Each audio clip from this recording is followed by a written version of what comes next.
Motivational speech to this SSC youth. Myself Dattatreya Ahir. I am the retired principal of Government ITI. Basically, I am an electrical engineer. I have been worked as an electrical engineer at Koyna Hydroelectric Project for 2 years. 1 year at Chandrapur Thermal Power Station. Then after, I joined to Government Technical College and worked as a lecturer for 13 years. Parallelly, I appeared to the exams of the Institution of Engineers by self-study and get the degree of AMIE, means Associated Member of the Institution of Engineers. And on that basis, I faced to MPSC and get selected as a principal and worked as a principal to various government ITIs in Maharashtra for 22 years. And after prolonged service of 38 years, I retired in August 2019. And since last 5 years after retirement, I am delivering motivational speeches to Indian youth. So, today, I am speaking on self-reliance, means आत्मनिर्भरता. आप सबको पता है, जब lockdown period था, उस समय अपने आदरणीय प्रधानमंत्री नरेंद्र जी मोदी सर, इन्होंने आत्मनिर्भर भारत इस विषय पर स्पीच दिया था. शायद आपने सुना होगा. पता है आपको? तो भारत आत्मनिर्भर कब बनेगा? दूसरी बात, आत्मनिर्भरता मीन्स क्या? आत्मनिर्भरता ये अलग टॉपिक है. आत्मनिर्भरता मीन्स क्या? आपको आता है लेकिन बोलने को डरते हैं. बताओ क्या आत्मनिर्भर बनना मीन्स क्या? बताओ, जो आता है बताओ.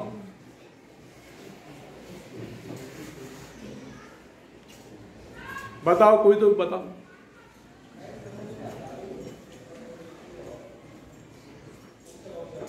कुछ तो भी मीनिंग होगा. फिर स्पीच देने में क्या अर्थ? अगर आपको समझता ही नहीं तो मैं क्यों दूं? आपको सिर्फ मोबाइल पर हिंदी डायलॉग समझते हैं, लेकिन अर्थ बताना नहीं चाहते. तू बता बेटा, बता. गलत हुआ तो कुछ प्रॉब्लम नहीं. कॉन्फिडेंस नहीं. बैठ. और कोई बता सकते हैं?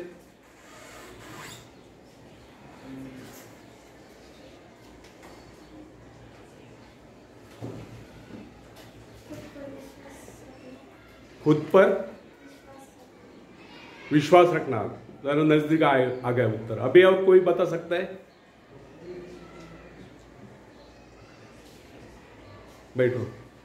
मैं तो आत्मनिर्भर बन चुका हूं.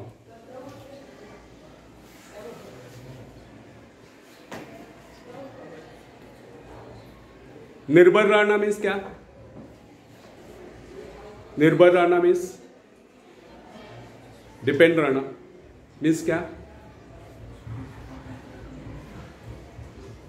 अच्छा, एक बात बताओ. आत्मनिर्भरता का मीनिंग ऐसा होता है कि दूसरे पर निर्भर रहना.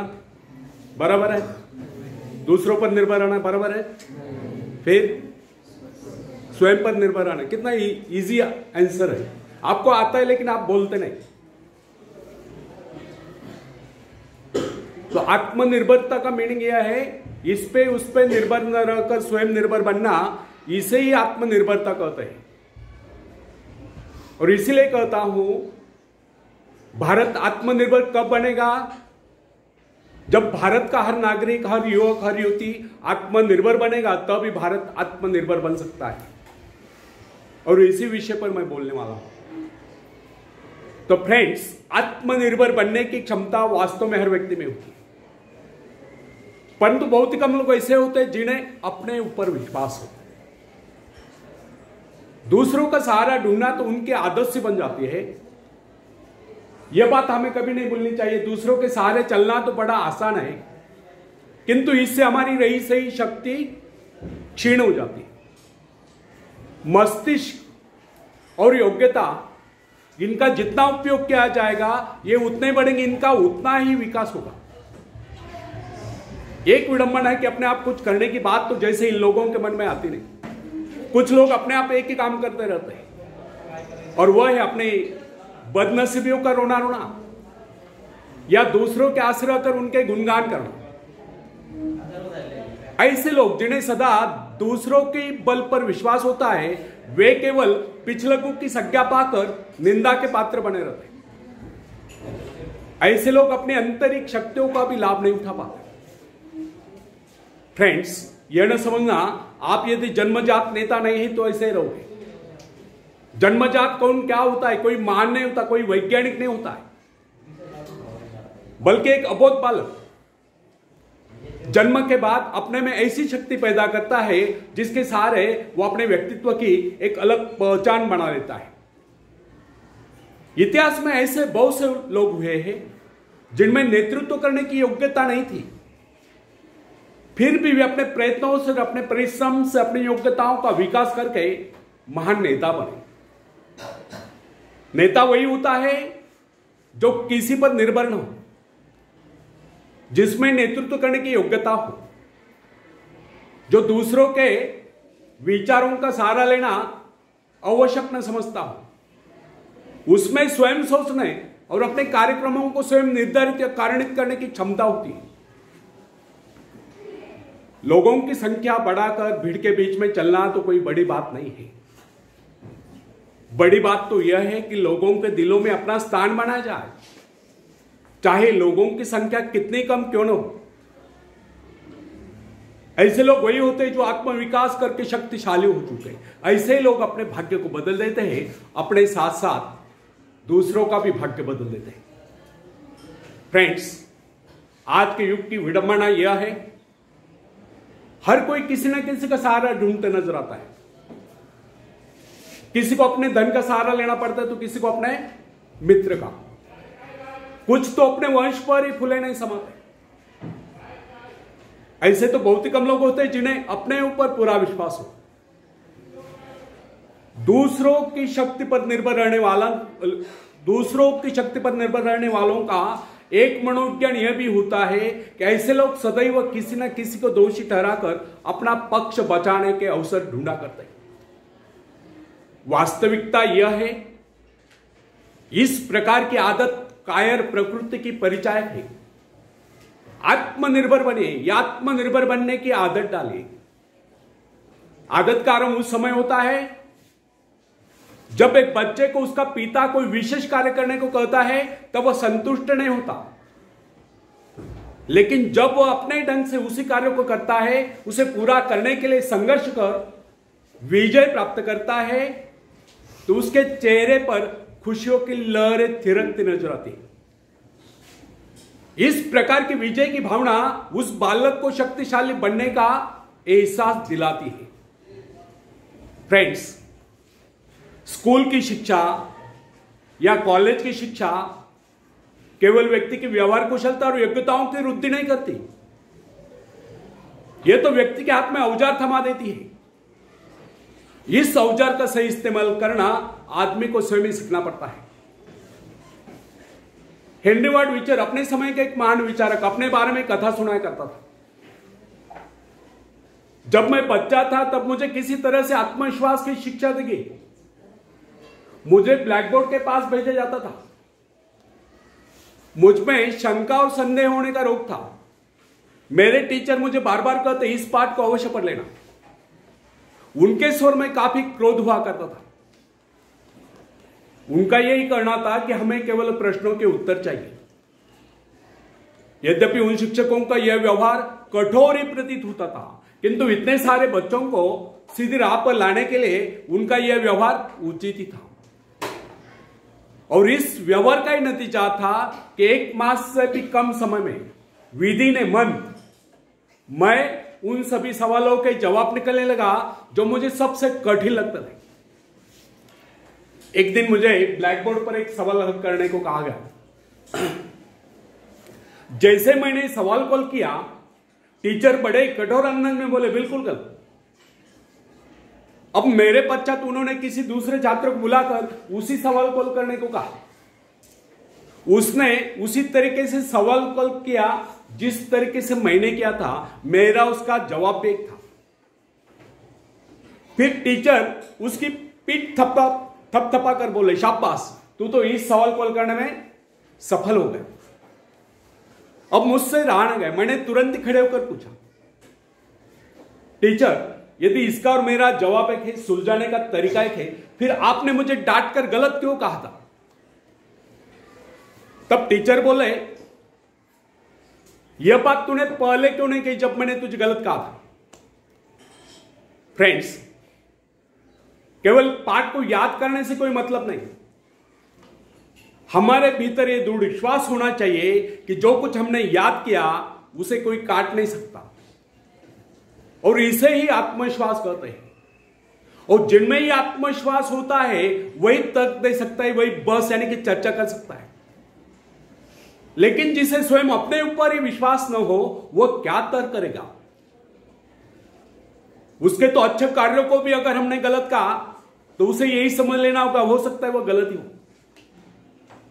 फ्रेंड्स, मनुष्य को भ्रम होता है कि अकेले काम करने से अच्छा किसी दूसरों की सहायता लेकर काम करना होता है। लेकिन अपने ऊपर विश्वास करके पूरी लगन से अगर कार्य को किया जाए तो उसमें सफल होने की आशा दोगुनी हो जाती है। हर महत्वाकांक्षा का अर्थ होता है अपनी शक्तियों का परीक्षण करना, लेकिन दूसरों की नकल करने, दूसरों पर निर्भर रहने से व्यक्ति में दुर्बलता ही तो आती है। शक्ति तो हमारे स्वयं के मेहनत करने से आती है। अखाड़े के पास बैठकर हम अपने शरीर को शक्तिशाली नहीं बना सकते, या दूरदर्शन पर एक्सरसाइज प्रोग्राम देखकर हम अपने शरीर को तंदुरुस्त नहीं बना सकते। इसके लिए हमें स्वयं ही व्यायाम करना होगा, स्वयं एक्सरसाइज करने होगी। फ्रेंड्स, यदि आप जीवन में सफलता चाहते हैं तो इसके लिए आपको स्वयं ही प्रयास करना होगा, स्वयं ही उस रास्ते पर चलना होगा जो आपको उन्नति की ओर ले जाता है। और वह रास्ता है आत्मविश्वास का। अपनी शक्ति को पहचान कर आप सफलता प्राप्त कर सकते हैं, या अपनी योग्यताओं को बढ़ाकर आप सफलता प्राप्त कर सकते हैं। मगर यदि आप यह सोचते हो कि संसार में कोई दूसरा व्यक्ति काम कर रहे और सफलता हमें प्राप्त हो, तो ऐसे कैसे हो सकता है? जो लोग अपने बच्चों को इस प्रकार जीवन क्षेत्र में उतरना चाहते हैं कि वे बिना किसी संघर्ष के, बिना कोई कष्ट उठाए आगे बढ़े, तो वे उनकी राह में कांटे बिछाते हैं। संतान को ऐसा बनाना कि वह किसी भी प्रकार के संघर्ष का सामना करने में अयोग्य हो, तो इसका सीधा अर्थ यह हुआ कि वे लोग अपने संतान का भविष्य शुरू से बिगाड़ रहे हैं। संतान को सुख और ऐश के झूले में झुलाने वाले मां बाप संतान के सबसे बड़े दुश्मन होते हैं। दूसरों की तो छोड़ो, वे उसे स्वयं को पहुंचाने की जहमत या स्वयं को पहुंचाने के कष्ट भी उठाने नहीं देते। बच्चों को भी समझना चाहिए, स्वर्ग चाहने की इच्छुक को स्वयं ही मरना पड़ता है। स्वर्ग वही जाएगा जो मरेगा, दूसरा कोई नहीं जा सकता। इसी प्रकार जीवन का सच्चा आनंद वही पाएगा जो अपनी आत्मा की शक्ति को पहचानेगा। फ्रेंड्स, यदि आप किसी कार्य में कामयाबी चाहते हो, सफलता चाहते हो, तो उसके पीछे अपनी पूरी शक्ति लगा देना। नवयुवकों का या नवयुवतियों का स्वभाव ही होता है सुनना, सीखना, अनुसरण करना। लेकिन अगर उनके अभिभावकों द्वारा या मां बाप के द्वारा बचपन से ही सारे ऐशाराम देकर उन्हें जीवन संघर्ष के लिए हतोत्साहित किया गया हो, निराश किया गया हो, तो इसका परिणाम यह निकलता है कि वे अकेले चलना ही भूल जाते हैं। उनकी हालत बैसा के ऊपर चलने वाली हो जाती है। फिर तमाम उम्र वे बिना किसी सहारे के चल ही नहीं पाते। इसलिए फ्रेंड्स, यदि जीवन में कुछ करना चाहते हो, कुछ बनना चाहते हो, तो अपनी सहायता स्वयं करें। किसी की सिफारिश या प्रभाव से आगे बढ़ने के प्रयत्न आपके भविष्य को नष्ट कर देंगे। स्वयं को इस योग्य बनाओ कि आपको किसी दूसरों से सहायता की आवश्यकता ही ना हो। अपने भीतर अथवा साहस और विश्वास जगाइए। आनंद तो उसी उन्नति में आता है जो स्वयं के द्वारा प्राप्त हो। दूसरों के भरोसे उनकी सहायता से आगे बढ़कर अपने को अपंग बनाने का क्या उपाय हो सकता है। इससे तो मनुष्य की अपनी सारी शक्तियां दम तोड़ देती है, अपनी बुद्धि कुंद हो जाती है। जो दूसरों की सहायता का मोहताज बना रहता है, जो अपना हाथ तक नहीं ला सकता, वह क्या कर सकता है? वो जीवन भर दूसरों का मोहताज बना रहेगा। ना उनमें आत्मविश्वास आता है, ना वे स्वयं के भरोसे आगे बढ़ पाते हैं। उनका तो भविष्य ही अंधकारमय होता है। पानी